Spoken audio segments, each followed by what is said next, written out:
Welcome to our Missing Middle Program's Summer Education Series.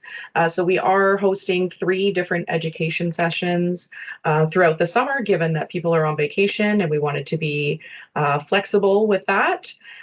So today we're going to be talking about transitions and eating disorders for youth and young people ages 16 to 24. And this is brought to you by the Transition and Linking to Care team.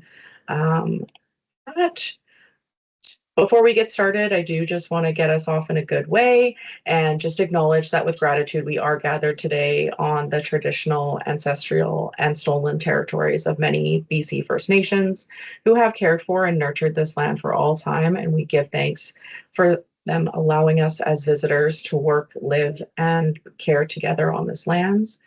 We acknowledge that there are other Indigenous peoples that live on these lands that originate from their own respective territories outside of these lands, including the chartered communities of the Métis Nation, BC, and Inuit. So the agenda for today is that we have our land acknowledgement. We're going to do some introductions of the presenters that are working together with our team to bring you this education session. We're going to do a brief history of the Looking Glass residents and an overview of the BC Children's Hospital eating disorder programs.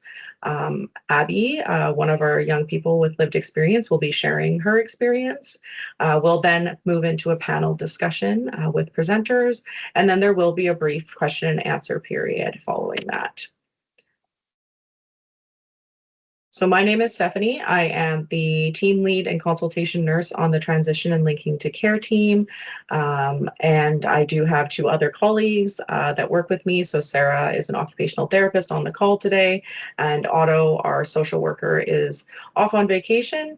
But we make up the small but mighty Transition and Linking to Care team on the Missing Middle program. So we provide education and capacity building to healthcare providers working with youth and young people ages 16 to 24 with mental health and substance use concerns. And maybe I'll pass it over to my co-presenters to introduce themselves. So I'll start with Abby. Hi, so my name is Abby McCluskey. I use she, her pronouns, and I'm calling in from the unceded territories of the Algonquin-speaking peoples. I grew up here in Victoria, but just finished my undergrad in health sciences at Queen's University, and I'll be starting my first year of medical school at UBC in a few weeks. And like was mentioned, I'm here someone who's in recovery from an eating disorder, and I'll be sharing some of my lived experience navigating my eating disorder and recovery as I spanned that transition from pediatric to adult healthcare. Abby. And Emily? Hi, my name is Emily Toe. I am the manager at Looking Glass Residence here in Vancouver. But for a little bit of historical context in terms of my career, I actually was a frontline clinician for many years prior to stepping into the manager role. And Jillian. Hello, my name is Jillian Reimer. I'm the nurse supervisor here at the Looking Glass Residence. I'm a registered nurse, use she, her pronouns, and I have worked in eating disorders for 15 years, got my start working in the inpatient unit over at Children's Hospital, and happy to be working here at Looking Glass.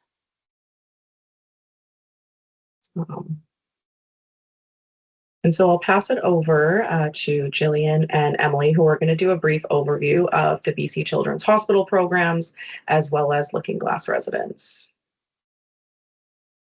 Okay, so just a quick review of the BC Children's Hospitals. So there are 3 different kinds of programs within the Specialized Provincial Eating Disorders Program at BC Children's Hospitals. So the first one is the Inpatient Eating Disorders Unit, provides support and care to children and youth, from ages 8 to 17 years old, or until they graduate high school, 18 if they're still enrolled in high school. And on the inpatient unit, they do stay overnight, so 24-hour care on the inpatient unit there.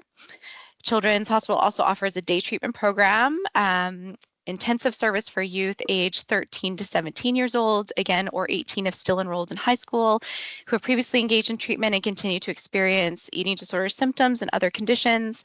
And this is a DBT-based program, helps youth and their caregivers build skills and knowledge to manage their eating disorder symptoms. And the last program that BC Children's Hospital offers is an outpatient treatment program, time-limited services. They provide assessment, monitoring, as well as therapeutic intervention. So that may include family-based treatment and dietary support. And those, again, are to children and youth of the same age range, so 8 to 17 or 18 if still enrolled in high school. Outside of the BC Children's Hospital programs, just to touch on, because it's also related to this age group that we're talking about with the missing middle, is there is also the provincial specialized adult tertiary eating disorder program based out of St. Paul's Hospital. They provide treatment to clients, adults age 17 and older. They provide assessment, outpatient services, inpatient services, and an intensive day treatment residential program as well. And then there also are community-based programs. Those are oftentimes based on the health authority. Sometimes for the child and youth programs, they're also linked to the Ministry of Children and Family Development. But there is often, which we'll touch on later, a bit of a transition from the child and youth program over to the adult-based program. But those are also the programs that we often will work with in supporting these clients transitioning between intensive treatment services. So again, the community-based programs offer more kind of outpatient-based treatment, of course, and sometimes groups. Obviously, their services vary depending on their teams in their health authorities and regions. I'll pass it on to Emily. All right, so for those of you who are not familiar with the Looking Glass Residence Program, our program actually originally opened in 2011 on Galiano Island, where it was operated at that point in time by the Looking Glass Foundation. Then in August 2014, actually 11 years ago as of last Friday, we moved to the Shaughnessy neighborhood of Vancouver, where all operations were moved to the Provincial Health Services Authority. We now fall under the same umbrella as the BC Children's Eating Disorder programs as well. Our program is 3 months in length, and we provide intensive residential or live-in treatment to individuals aged 16 to 24 of all gender identities from across BC and the Yukon. So in that brief overview between the youth programs, the adult programs, as you can see, the Looking Glass Residence Program actually bridges not only that transition from youth to adult services, but also from youth to a young adulthood as well. And that's all I have. Awesome. Just going to stop sharing here. Okay. And we're going to pass it over to Abby, who's going to talk about her experience moving through the healthcare system and her experience with an eating disorder. Awesome. Thanks, Stephanie. I was really excited when I was first asked to take part in this lunch session because navigating that transition between pediatric to adult eating disorder services is something I'm super passionate about because of my lived experience, as well as because I do still think it's an area of the healthcare system that still struggles at times to effectively provide care to those that need it. So a bit of, I guess, background on myself or my story. I developed my eating disorder when I was 11, when I was in 6th grade. And at the time, I wasn't even tall enough to sit in the front seat of a car. Yet I felt like I needed to lose weight. When I reflect on the beginning of my eating disorder, I can see now that it was a way for me to deal with my anxiety and stemmed from my fears that I would never make genuine friends. And while I couldn't change some parts of myself, the thing that I could change was my body. And so I began to think that maybe if I was skinnier, or if I felt prettier, then maybe people would want to be my friend. Though I quickly found myself engaging in eating disorder behaviors, no one around me recognized my eating disorder for what it was. As an anxious 11-year-old, I was too scared and embarrassed to admit to anyone that I thought I needed to lose weight. And I think the people around me didn't want to imagine that this little kid could feel so horrible about her appearance and go to such extreme lengths to change her body. It took about 6 years for my eating disorder to be recognized by other people. Throughout that period, my eating disorder did, though, continue to rule my life in secret. I was controlled by this belief that I had that I didn't have a real eating disorder. I didn't think I looked like I was clinically underweight, and I pretty much always ate 3 meals a day, which were the only things at the time that I knew from the media that could mean that I had an eating disorder. I knew I had a problem, and I was pretty sure I knew what it was, but I was terrified for anyone else to find out because I was so scared that this pain that I was in would be invalidated or dismissed because I wasn't thin enough to be sick. Things came to a head when I was about 16, just as the COVID-19 pandemic began. School was becoming more serious. I was in grade 11, and I'd been trying to navigate some particularly difficult friendships, both of which exacerbated my already worsening eating disorder. The pandemic, though, really did catalyze my decline, as the things that had always motivated me to keep myself going, like dance or playing the fiddle or going to school, were all gone. And suddenly I found myself alone with all these thoughts that I've been trying to deal with by myself for the prior 6 years. It felt like this tension that had been building up from keeping it a secret exploded inside of me. And once I was set in motion, I couldn't stop myself. I was hospitalized for my eating disorder in April of 2020. Despite the fact that my body had been showing obvious signs of starvation for weeks, numerous clinicians had missed chances for medical intervention, largely because my BMI didn't fit the DSM-5's criteria of severe or even moderate anorexia. When my parents dragged me to the emergency room that April as a last-ditch effort to try to get some help as things began to fall apart at home, no one had any idea how medically unstable I was. I'll never forget hearing the emergency room physician ask my dad why he hadn't brought me into the hospital sooner, and my dad telling her that they'd been told by my family doctor that my case wasn't that serious and that I didn't need medical care. While the focus today isn't on recognizing eating disorders, I do want to quickly emphasize that weight and BMI are not the sole indicators of an eating disorder diagnosis or its severity, and that people can and often do get missed as they interact with the healthcare system when physical appearance or weight is used as the primary measure of assessment. I stayed in the hospital in Victoria for about 4 months before I was transferred to BC Children's inpatient eating disorder program, following which I did go to the Looking Glass residence. As I was 16 when I was admitted to BCCH in Victoria, I was a pediatric patient. However, my 17th birthday, when I would age out of pediatric acute care, loomed over even the early days of my admission. Those involved in my care communicated a sense of urgency for my recovery right from the beginning, reminding me that I would have to go to the adult hospital if I couldn't turn things around in the next 6 months. Their intentions were good with all of this, and the fear that they created about the adult system increased the stakes for me at each meal. Already overwhelmed and ambivalent about the idea of recovery, I didn't have the capacity to manage time pressure and anxiety about my transition to adult care, leading me to turn to my only coping mechanism at the time, my eating disorder. I turned 17 while I was at BC Children's. While I could access the children's program for the remaining 7 months until I graduated high school, I began to feel hopeless about my recovery and my future when I turned 17. I again felt this immense pressure to get better before I aged out of this service, particularly as I'd been told repeatedly that BC's adult eating disorder services weren't as comprehensive, helpful, or supportive as the pediatric ones. It seemed to me that I only had this one chance at recovery, which meant the consequences of my decisions once I turned 17 were so much larger than they had been just days earlier when I was 16. There's definitely not enough time today for me to go through all the details of my time in treatment, but I will tell you that I was pretty resistant to the idea of getting better for the majority of it. Eventually, I managed to be discharged from Children's and made it to the Looking Glass, though at that time, I wasn't really sure if I could leave my eating disorder behind for good. I continued to be driven by this fear that this was the only chance I'd have to get better, and so I needed to jump on the opportunity of going to Looking Glass while I had the chance. Being at LGR gave me a taste of what life could be like outside of an eating disorder, which reminded me why I did want to get better. However, when I finished the program in spring of 2021, I immediately returned back home to the island to live at home for the first time in over a year.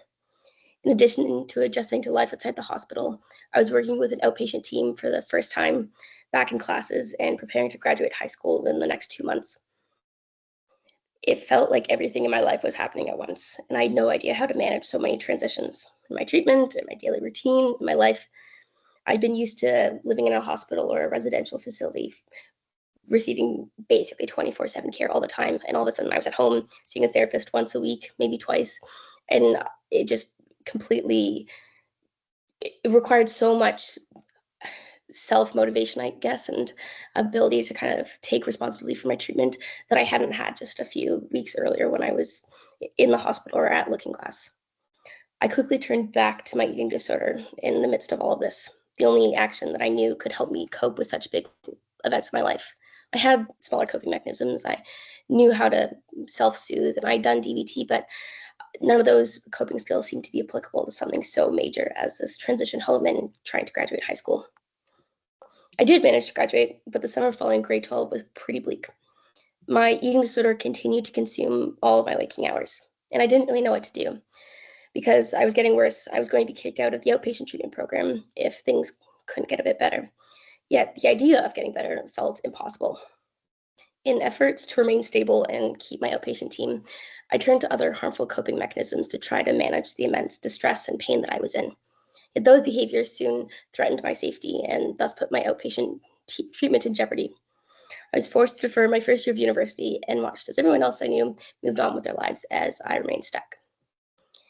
In the end, I stumbled into recovery a bit accidentally that fall, after being told by my outpatient team at the end of the summer that I had to demonstrate some commitment to recovery or they'd no longer be able to work with me.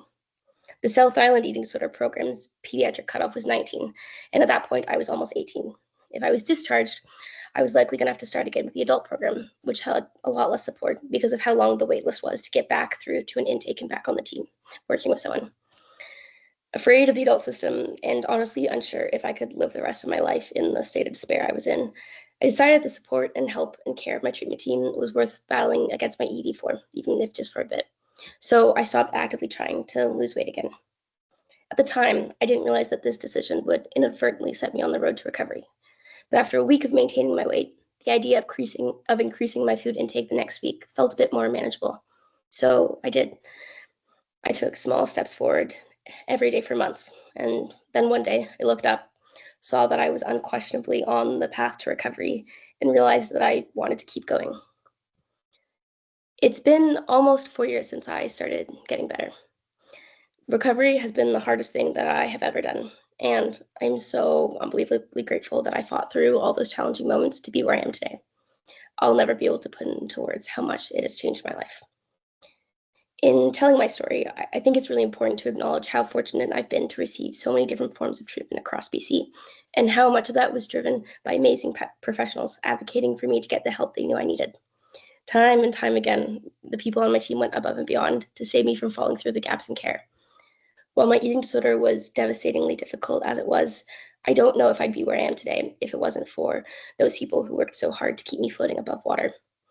That support and those relationships were crucial to my recovery, and I feel so privileged to have had those experiences. No matter which part of the healthcare system you work in, you do have immense power to make a difference for a patient with an eating disorder.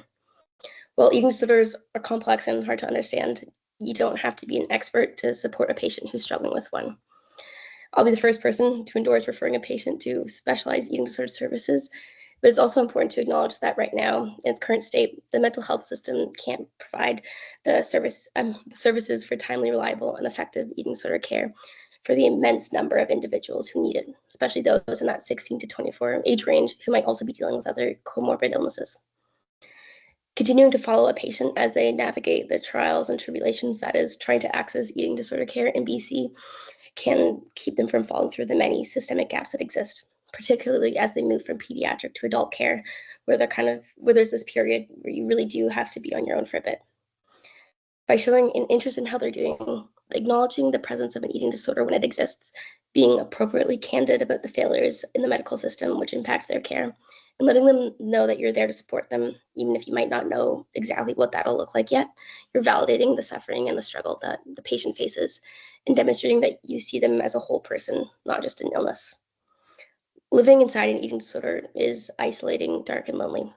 Meeting a patient where they're at and seeing them and authentically connecting with them in that place holds so much value at any stage of an eating disorder. So much of my eating disorder was rooted in my belief that I wasn't enough. So by seeking to connect with me for who I was, the healthcare professionals on my team, no matter if they worked in eating disorders or was just the ER doctor that I saw, reminded me that I was more than just a person with an eating disorder and gave me hope that I was enough just as I was, which ended up making all the difference. Thank you. Thank you so much for sharing, Abby. This is not the first time that I've had the opportunity to work with Abby, and it's always such a wonderful opportunity to hear you speak. and share your experience with others, because I know that I myself have learned so much from you, and I'm really excited and happy that you were able to present for us today and talk about your experience. And I think you also highlight a lot of things that young people struggle with when they move through the healthcare system currently, especially around transitions. There's already so much going on. And then add to that a mental health concern and lack of services or breaks in services or not having adequate services to meet your needs. And so what we're going to do next is move into a bit of a panel discussion. And so I'll get it started off with the first question here, and that is what the difference is between child and youth services versus young adult services for eating disorder treatment in your experience. So this can include inpatient and community treatment. And so maybe I'll pass it over to Jillian and Emily to start us off with that. Thank you. And thank you again, Abby, for sharing. That was wonderful. You're such an amazing speaker. Thank you. I can certainly speak to my experience having worked at Children's Hospital eating disorders program and now working at Looking Glass. I think one of the most challenging things that we see here, Children's Hospital does such an amazing job of being such a family-centered, family-based program and really involving the family caregivers in every aspect of their care. Of course, too, the family may even be participating in FBT, which does actually put the parents or caregivers in the place of having full responsibility for food and feeding their child, and so that can be a really big transition then when we see a client go from a family-based approach to then more of an adult-focused treatment program such as Looking Glass, where now that client is having to maybe make for the first time own decisions for themselves around their meal plan, what they're choosing, and then also having more of that independence and accountability for their own recovery. So I think that's one of the biggest challenges that we see, not only for the client going from a place having their parents so involved or caregivers so involved to being more independent, but also for the parents as well. That can be a really challenging transition if kind of they've been used to a certain approach to care, and then that shifts as the client gets older and the care looks a little bit different. Of course, like speaking to the clients we work with in Looking Glass, it is up to the client. They kind of lead us in terms of how involved that they want their caregivers to be. So of course, we embrace that when the clients do want their caregivers involved. But sometimes maybe as they're starting to approach more independence in adulthood, maybe they want less involvement. And so that can be a tricky piece to navigate. I don't know, Emily, if you have anything further to add to that. I think it's also important to acknowledge the types of support that are available. Youth services tend to have a bit more individual support versus adult services tend to be a bit more group-based, which can be, again, a difficult transition, as I think Abby already alluded to as well. And, as someone moves from the youth to adult services and having less support, it can be a lot for them to manage because they may be used to a certain level of individual care versus now moving into group-based care, which can feel a bit more informal in some ways and perhaps less supportive, even though they're meant to be just equally as supportive in trying to meet someone in their adulthood as well. So that's, I think, the only piece I would add at this point. And Abby, I'm wondering if you have any notable differences in your experience between the child and youth services versus the adult services in your treatment journey. Yeah, I think what Jillian and Emily mentioned really resonates with me, and is one of the biggest things is that difference in responsibility that's based off of the differences in treatment philosophy as you go from pediatric to adult eating disorder treatment. I found, especially when I was 16 and exclusively in pediatric programs, I wanted more autonomy, but I entered that type of FBT style. I never did full FBT, but even in the hospital, it was that idea where my parents choose my meals, they sit with me for most of the meal support, and that I was kind of couldn't make those decisions myself, which was fair at the time. And at that time, I didn't really want that. I wanted to be able to make choices. And so that was a struggle initially, I think, going from, I was in grade 11 at that point, and I was used to kind of doing things myself. And so it was a big jump going back into what felt like a lot younger. And then all of a sudden, once I turned 17, it changed kind of back almost immediately to that idea where I was the one responsible for my meals, and I was the one responsible for if I was going to complete a meal or what the consequences of my actions would be. And I found it really jarring having to like swap between it so rapidly. And I think because what I'd found, like when I was 16, I felt like I was almost like regressing in terms of the skills that I had, and in a way that like being able to make your own food and decide what you're going to eat. It just felt so like expedited to this full autonomy and responsibility for my own health, which I didn't even have when I was 16 in that way. I think, yeah, that treatment philosophy bit too was also really different in both inpatient, outpatient, between the different age treatment programs.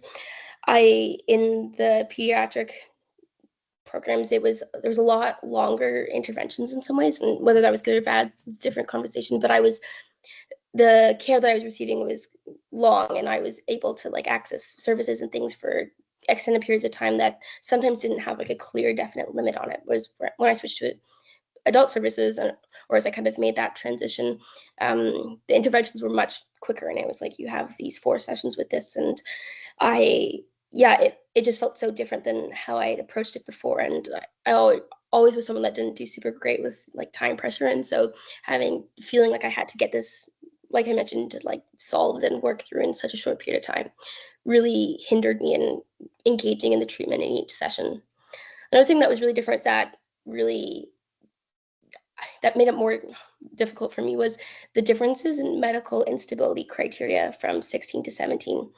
At like the changes in heart rate, or what they considered something that would admit you to the hospital. I think when the criteria at 16, like the heart rate, the beats per minute was higher than what would be considered medically unstable at 17. And so which makes sense based like on a physiological level, but it felt so, again, this kind of jarring transition. Whereas like on Monday, I was like not well enough to go home, and all these things had to be in place, and like I needed support in that way. Whereas on Friday, if I was to be discharged and show up at a hospital, like I wouldn't be admitted, because suddenly that wasn't the same level. And again, well, it makes sense in some ways. It felt really arbitrary, in another way. And so it just kind of messed with my understanding of, had I ever really been sick, or these just random numbers that meant nothing. And I think really I lost a lot of trust and faith that people were there to help me, because it just seemed like it changed so fast. Yeah, and I think all 3 of you highlighted as well this idea that when you turn a certain age, suddenly you're magically an adult, right? Whether that's 17, 18, 19, all of a sudden you can do things all on your own. You're expected to take complete control of your care. And we know for anybody, not someone necessarily struggling with mental health or substance use, even, transitioning to adulthood or graduating high school, that can be such a major transition. And then you have this added layer on top of it, and all of a sudden everyone expects you to be able to figure it out. And Abby, I appreciate you acknowledging some of these arbitrary rules where, on Friday you would have been admitted to the hospital and you would have met the criteria, but suddenly you turn 17 and things are so different, when in reality we know that your body is not necessarily that different. And so I appreciate you sharing your experience, and Emily and Jillian highlighting those transition challenges. And Abby, I'm wondering then what your experience was like transitioning to different levels of care. So between coming from home to hospital, or from hospital to outpatient services, or any other kind of unique transitions, and what that was like for you. Yeah, I think, to be honest, my transitions between care were pretty rough, between different levels of care primarily. Um, I I switched treatment programs, or I progressed through levels of care relatively fast, and at a time when COVID was huge and was affecting everything in the healthcare system, and already things were kind of rocky and seeking any sort of care. It really exacerbated I felt like it made the gaps that were there so apparent. And every time I transitioned between services, um, it felt kind of like I was at square one again in a lot of ways. I would either barely make it to the next service and have a very brutal 2 weeks in between, where it was me at home with my family, just and them trying to just keep me stable enough to go to the next place. Or I would go and just be so overwhelmed by this new experience. And I think especially at that time when you're in something like a medical unit or at Children's or at Looking Glass, like you spend all your time there. And so I spent more time with like in these spaces than I would with my family or with anyone else. And for better or for worse, became what I was used to. And so it was, again, really hard to change it all so suddenly. And all these people who I had opened up and shared my deepest, darkest secrets with and was experiencing this super vulnerable thing. When to have like my entire care team just switch so rapidly to whether that was because I was transitioning between services or if I had to go to an adult provider rather than the pediatric provider, then I really struggled with those changes. And I think, if there was some more, that continuity of care aspect, I felt really was lost in those transitions and made things really tough. I think another thing that was really hard was how different the age cutoffs were at every single place. And for different reasons, it made sense in that way. But I would go from the hospital in Victoria, where the age cutoff was 17, to Children's when it was when you graduated high school, to Looking Glass, which was 24, and then back to Victoria, where like if I went to the adult hospital and then I was considered like a full adult, and then I'd go back to the outpatient services, but then I was still a pediatric patient, and everything was just like jumping all the time. And I went between like different modalities and approaches to care a lot, which I also found really hard to just get my head in that mind space of, okay, this is my responsibility versus my parents' responsibility. And again, just I think really delayed things because there was always an adjustment period that took longer and longer, it seemed, as I went on.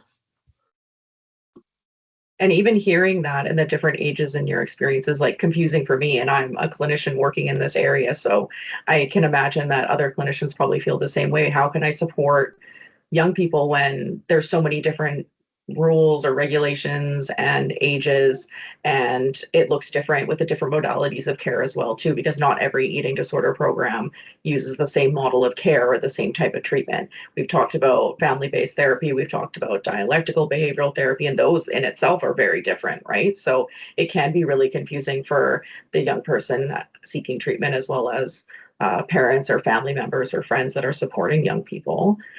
Emily and Jillian, I'm wondering then, from your experience, how you might suggest clinicians support these transition periods between different levels of care.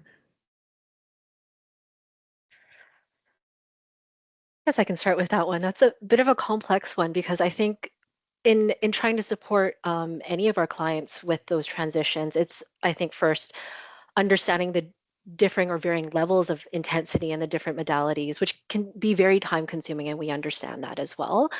Or even just where a client is at when they are about to enter a different phase of their treatment. So, for example, as Jillian and Abby have actually already alluded to, someone transitioning, for instance, from a BC Children's program into our program may not be used to that level of responsibility or independence that we ask for. But then on the flip side, if we have someone who's older and already in university and living independently, they may not be accustomed to that level of you know, group living or the decrease in independence or the amount of control that they are needing to actually give up for them to be able to have treatment, to be able to participate in treatment with us as well.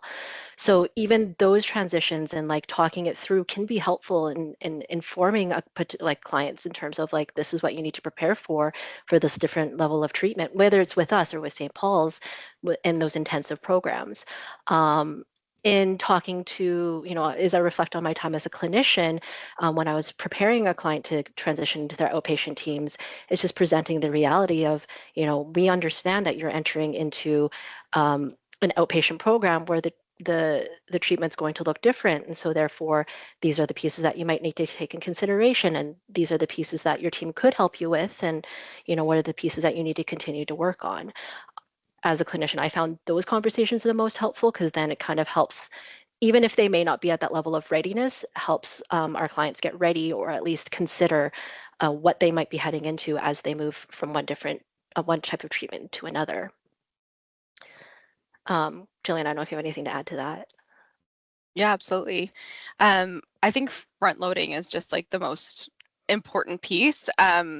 We always talk about like like from pre-care or even from the moment of admission, we're starting to plan for your discharge, right? Like that's what, in terms of transition planning, we want to be anticipating those pieces. So I think for clinicians, kind of being willing to like go along that journey with your client, like if there are questions that we don't know, can we find them together? Can we get that information sooner rather than later? I think a lot about Abby, how you're talking about like that looming birthday, right? Like anticipating, I'm going to turn 19, I'm going to age out.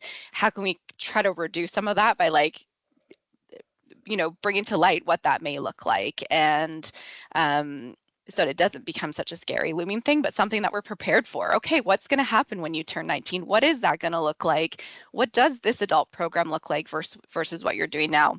I don't know. Let's find out together. Let me reach out to that team and see what that looks like so we can better prepare you.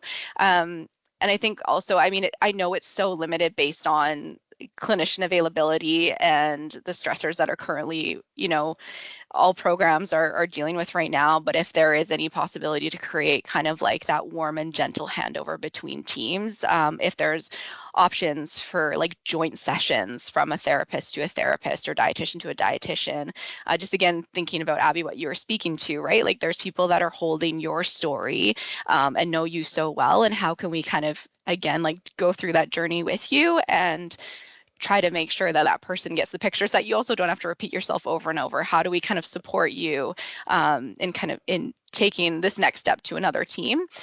So where that's possible, I think that those are wonderful to have kind of these joint team to team along with the client, kind of really bridging that gap, right? Is really helpful where we can do it. I thought of something else. I think one other piece to take into consideration are caregivers or the community of our clients. I know even when you think about an adult, you think they have to operate independently and to take this responsibility, but there are often individuals who are willing to support that person even when they are adults. And so really building up those skills, or like thinking about how can these people support that person, is really helpful in terms of that transitioning, easing that transition as well. Definitely. And I think we know from research and a lot of the work that's being done, and even from talking with youth and young people, that having their parent involved or guardian or family member or partner, depending on their age or friend, is so important, because it helps not only just with accountability, but also that support and someone that can be there for you during that time. And I appreciate, Abby, you talking about your experience with that kind of this looming birth date. And it almost feels like a bit of a threat in a way, that, and you kind of highlighted this in the beginning where you said, this is my only chance. Like if I don't do well in this program, then I won't get in, and I might not get better. And that can be really scary. And even hearing you talk about that, and I kind of have heard your journey before, and I know that it has turned out well or positive, and good things have come from that. But also hearing that, is there a way that as clinicians that we can make that a little less threatening in the way that we phrase it, where it's like turning 19 is an opportunity, not a threat to your journey and your care. So I appreciate all of you touching on that and providing some really tangible examples, like front loading, including the family in that care and in that transition as well. I'm wondering then if we can maybe talk about some of the like nuances working with young people with eating disorders. What are some of the nuances of supporting the transitions and transition age youth with eating disorders? So when we think of this age range, like 16 to 24, a lot of the things that we're thinking about at this age is identity, relationships, milestones, and that can include a lot of different things. That could be graduating high school, starting post-secondary, entering your first romantic relationship, and you're figuring out gender. There's so many things that happen in this age. So I'm just wondering if maybe we can talk about some of those nuances and how we can support young people during this transition age.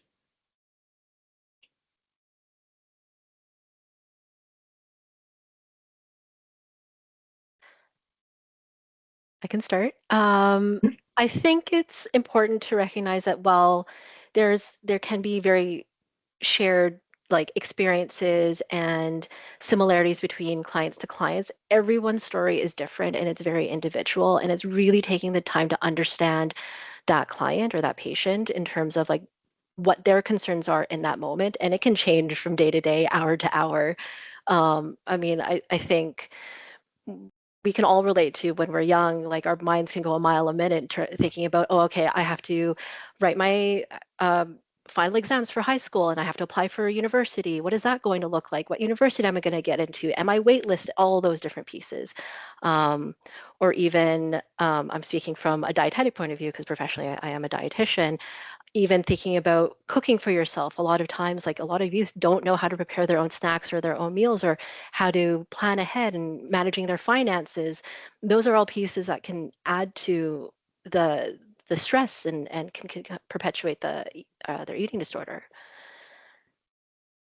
Abby, I saw a bit of a light bulb go off. Do you want to add to that? Well, I was just gonna say that bit around like grocery shopping and food, especially with like eating disorder patients. Yeah, great identification, Emily, because I know at least for me when I was in like treatment and I was in treatment for a while. That by the time I came out, I was like had graduated high school, was trying to do things on my own, and like I couldn't go into a grocery store because I was so it just was this thing of like fear for me, and I hadn't been allowed to go into grocery stores for so long because it wasn't a healthy thing for me to do, and I remember just feeling so like overwhelmed, like how am I ever going to do anything in life if I can't even like get food for myself? Um, and I don't know what the best way to do it is exactly, but I think, yeah, understanding that there might be some things, especially related to food and like cooking, that the patient's probably a bit behind on in comparison to their peers, and acknowledging that. Yeah, Looking Glass, I remember we went grocery shopping once as like an exposure thing, and it was really validating in that moment. I remember my dietitian saying that like this is okay, that this is really scary for you, and like that this is a lot, and it makes sense. You haven't been in the grocery store in like over a year, and so like we're gonna do this in a different way. And I was so, I think, embarrassed even after, and when I started university, and like I couldn't really cook for myself because I hadn't been allowed to cook for myself for so long. And so even just having that validation or that recognition that I wasn't crazy because I didn't know really how to make a meal or how to grocery shop, and that giving myself some extra grace. And my therapist, as I went through university, reminded me that, you know what, it's okay that maybe you bought too many things when you went grocery shopping this time, but like you don't have practice at it and it's going to take a while. But I think those life skills, especially related to food, are so important, and I think really get missed often, because things are in such like crisis mode when you're dealing with an eating disorder, that you come out the other side and again, you really don't know how to do much besides go through eating disorder treatment. Yeah, definitely. And I think you're really speaking and highlighting some of the functional aspects, right? The simplicity that we maybe take for granted, just going to the grocery store, having a meal prep service come to us and things like that. And that is something that can be such a big challenge. And maybe also just a bit of a plug here for like dietitians and the importance of that role within eating disorders treatment, as well as occupational therapists, and that functional skill of how do you go grocery shopping? What does that look like? How do you budget for that? We know that with inflation, everything is so expensive, and eating healthy can be like very difficult, especially for someone who's living on their own or maybe is on some sort of benefit plan, right? So that can be a huge challenge. Anything else to add about the nuances of supporting transition age youth in this age range? I think it's also, Abby, like you already kind of touched on, is just helpful for caregivers and clinicians just to be mindful of kind of where eating disorder and eating disorder recovery kind of touches all aspects. Even when you think of kind of like normal developmental milestones for adolescents and young adults, going out with your friends, going out to a restaurant, that can, like for someone recovering from an eating disorder, that can be so layered in terms of eating in front of other people, making selections, looking at a menu that often has the calories listed on it. How am I going to get there? Making sure, like, if you're taking transit, have you fueled your body enough to be able to do the walking associated with that? Like, there's just so many pieces I think that we, like you kind of said, we take for granted and we don't really think about, but really it's, there's just such an impact for people recovering from eating disorders, and it's so layered. There's the societal impacts. Am I going to talk with my friend? Am I going to start to have some body image thoughts come up? Am I going to be comparing myself to others? Like, there's just so much that comes with it. So again, I think like Emily said, taking an individualized approach and really kind of breaking those things down with the client of like, what do you anticipate? What may come up for you? How can we help you utilize your coping skills to navigate this? And then also supporting them to go through kind of those normal developmental pieces as well. That's one other thing I was thinking about that we see with this 16 to 24 age group that comes up a lot is also building identity. Obviously they're in such a transitional age of like really discovering who they are as a person, what they want to do with their life, where they're going. And that can also, though identity is so closely linked to your eating disorder when you're recovering from an eating disorder. So how do you differentiate who I am apart from my eating disorder when it's been such a big part of my life for so long? And that's a journey that the clients go through. And I'm sure, Abby, you can speak more to that than I can, but it's definitely something that comes up with this age group. Yeah, I think the idea of identity is really important. And I think, at least for me, when I was going through it, and especially like after I graduated high school and I wasn't able to go to university right away, I really felt like I was kind of left looking at, what does my world look like? Who am I? And all that was really there was my eating disorder. And I think I was really lucky, and things like a bit miraculously worked out that I was able to separate my identity from my eating disorder in the coming months after I graduated. But I think there was a few times, and looking back, I can really see this, where my identity really did start like fusing with my idea of my eating disorder. And I can see that if I like continued down that way, it would have been so hard to go through any sort of recovery. Because I think especially like it's like almost like a positive feedback cycle, because I couldn't go to school because of my eating disorder. So I was at home not doing anything. It felt like I wasn't doing anything. So I turned to my eating disorder, which then meant I couldn't do more things, and it just kind of got worse and worse. And so I think trying to interrupt that at some time, I remember my psychiatrist at the time made me get a job. It was like, this is the best thing for you to do. Like, you really need a job. And I just couldn't understand why I would need to get a job, because things were going so terribly in my life. And then in the end, of course, he was right. And getting a job I think, was something that kind of prompted me to, it took my mind off my eating disorder, and really I could do something and succeed at something, or be involved in something and create that sense of identity around something that wasn't my eating disorder. And that was really pivotal in the end, to have some separation from my eating disorder in a way. I think also just thinking about, in general, supporting patients throughout this time, really keeping in mind those huge life milestones. And again, even now I look back, and graduating high school feels like a small thing in comparison to everything else that's happened. But in that time, in that moment, that was like my biggest life transition ever. And I think it sucks in some ways that so many things are kind of, those cutoffs for programs are based around developmental milestones, because then I was graduating high school, and also that I was losing access to these services. And I think obviously there's some things you can't change, you can't work around the program things, but just being aware of those really big life things. And I think even like continuing to acknowledge that I didn't see it I couldn't really understand it at the time, and I didn't really get why things were going so badly around the time I graduated high school. But I look back and I can see so clearly that it was this like intersection of all these different life changes that I couldn't deal with. And so just keeping that in mind, and I think trying to, if it's possible anyway, to like delay a really hard conversation, or something even by a week or a few days, just until that thing is passed. I think just whatever space you can put between those life transitions and big changes in clinical care can obviously make such a difference.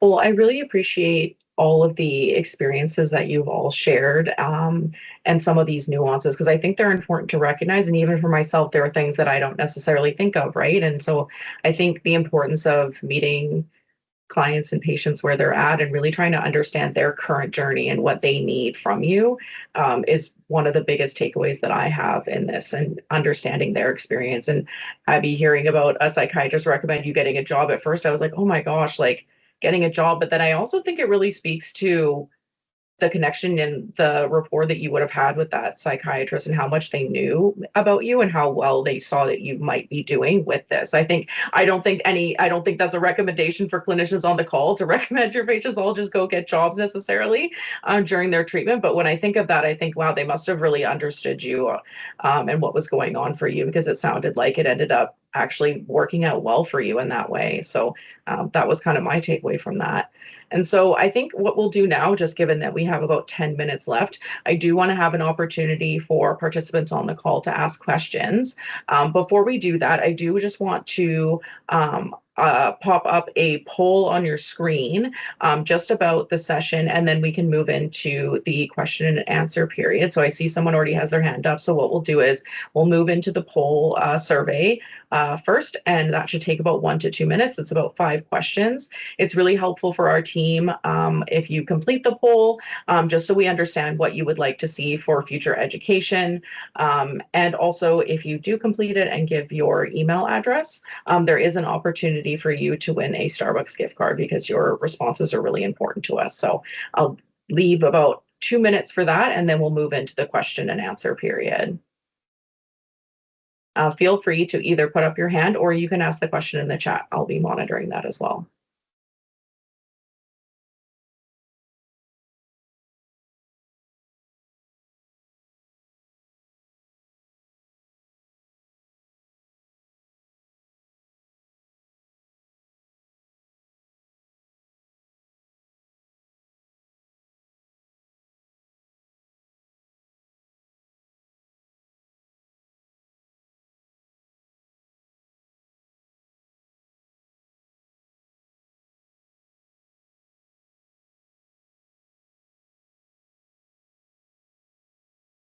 Right. Well, maybe while everyone's filling out the survey, I see, Michael, you have your hand up. Do you want to come off mute and ask your question? Sure. I was really interested in that presentation, Abby. It was great to hear you. But I was listening to it through a lens, if you can do that, and that's the lens of me being an employment counselor, and also actually called a vocational therapist for one of the mental health agencies. And I've worked with people with, who's been treated for eating disorders. And it's just another step along the road to recovery that we've had. I've had some really interesting successes with people who've gone through what you've gone through in terms of actually, getting into engineering fields of all things. So I just wanted to make sure that I don't count employment out. Thanks for sharing that, Michael. And I think that is important. I think having a sense of purpose, and whether that's volunteering or employment or university, I think is so important for everyone. And thank you for sharing that. Are there any other questions or comments?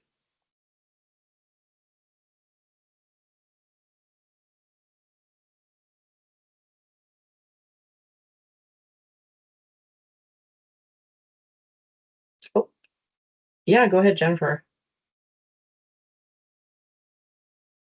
And thank you so much, Abby, for sharing your story. I really am inspired by your courageousness, and always find that folks with living experience really just so impactful. So thank you. I know that you alluded to feeling anxious as a child, and this is my question to the Looking Glass residents and our eating disorders programs. Do we typically look at comorbidities and then treat those as well?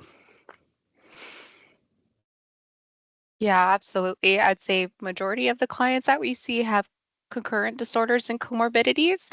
So certainly that would be something that the treatment team would be exploring and supporting the client with. I think in terms of like providing diagnoses, that may be up to like the clinician in terms of their comfort level, or is that referred outside of the program? But certainly, I think we're seeing it more and more often than that there are concurrent diagnoses, whether that is anxiety, depression, autism spectrum disorder, ADHD. We're often seeing those experiences together with eating disorder diagnoses. Absolutely.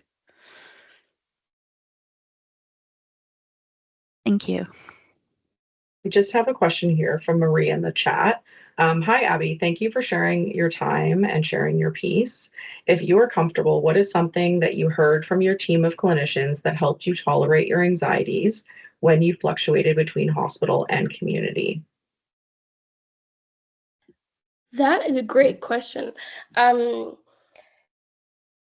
think, like, to be honest, I didn't handle it very well. And I was really anxious for pretty much all of those transitions, and they didn't go very well most of the time. I think as I got older, and some of the last ones as I transitioned out of some different services, and or even in those moments actually, when I was transitioning between the hospital and the community, what really helped for me at least was just kind of distraction in a lot of ways. I really like music, and so I pretty much had music on all the time, and I would watch I really liked Christmas movies. I'd watch Christmas movies and just things I think that were super small that just got really drew me in, and I was thinking about something else, especially at that point. I was in school. I didn't really have many friends that I could see, and I wasn't really at a place where I could go out and do many things. And so just drawing upon some of the things that I was interested in, I think helped reduce that distress at times. But to be honest, it never fully managed. I never found something that totally worked, and which is why I think those were such vulnerable times for things to go sideways, at least what they did for me.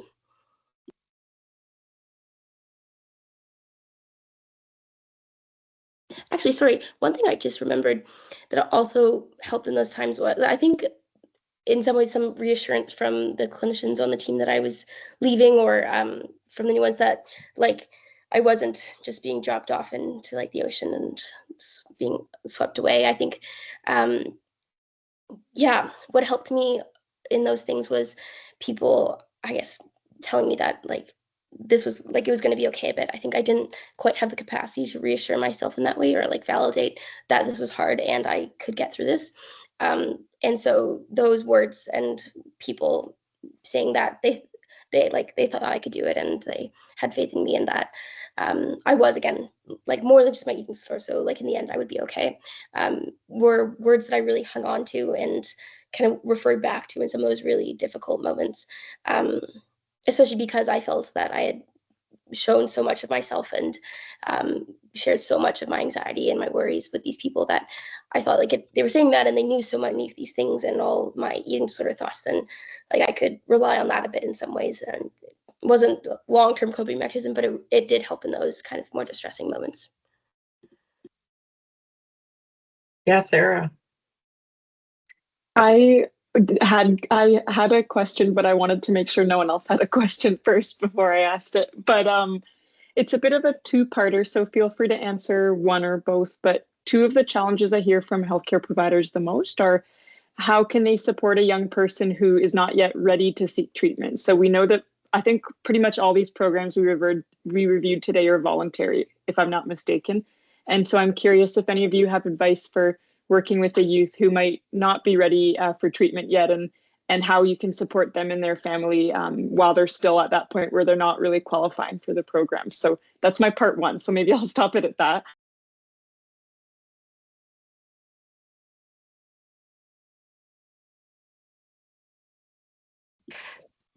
I can quickly say something, again, just from my own experience. I think I, for a long time, I wanted to get help and I wouldn't. And so I definitely was at that stage at times. And it's a really hard thing to deal with. I think what helped me in some moments, and what I would recommend for other people if they're working with those patients, is really trying to, someone described it once as holding hope for them and just kind of staying with them. I think when I look back to, there, I was super resistant for a lot of it, but there were a few moments when something would switch and I'd become, and I think continuing that relationship and staying there, even it's really hard. And if they really don't want to do it, it's not an easy thing. And I recognize that. And so when those moments when something does change, even just a little bit, you can be right there to provide some support. And even if it lasts a few days and then they go back, I think it helps build that trust. And I think, trust in both the provider and that relationship, as well as that that the healthcare system can help them. Because I think a lot of the times too, it feels very hopeless and you're on your own and no one understands and no one will ever get what I'm going through. And so, having someone even just kind of follow you along really helps. Yeah, I actually want to echo what Abby said. It's just, I think, important as a clinician to acknowledge how uncomfortable that can be, especially when you do see someone really struggling. But the consistency in messaging eventually does land, but it can take quite a long time. Like for example, I've heard clinicians in the community say, I've been suggesting treatment for about 2 years and finally they're ready. And it's just recognizing that the right treatment at the right time, something intensive and voluntary as Looking Glass as an example, may not suit that person. But then 2 years later, they might find themselves in a different place. And so it's just kind of moving with that and just recognizing again how uncomfortable that can be. Well, thank you so much, Emily, Jillian, and Abby, for co-presenting, leading the discussion, if you will, actually. And if there are any other questions, feel free to pop them in the chat. Recognize that we are at 1 o'clock, and just want to be aware that other people I know are just heading out and have other commitments. And I just want to thank everyone for taking the time out of their day to come and participate in this education session. We do have a session coming up in the next 2 weeks, and that'll be a conversation with 2 presenters on borderline personality disorder. Thank you to everyone who completed the survey as well. And I will stay on the call for another couple minutes, but aware that people may have to go. So thank you once again to our presenters. Thank you.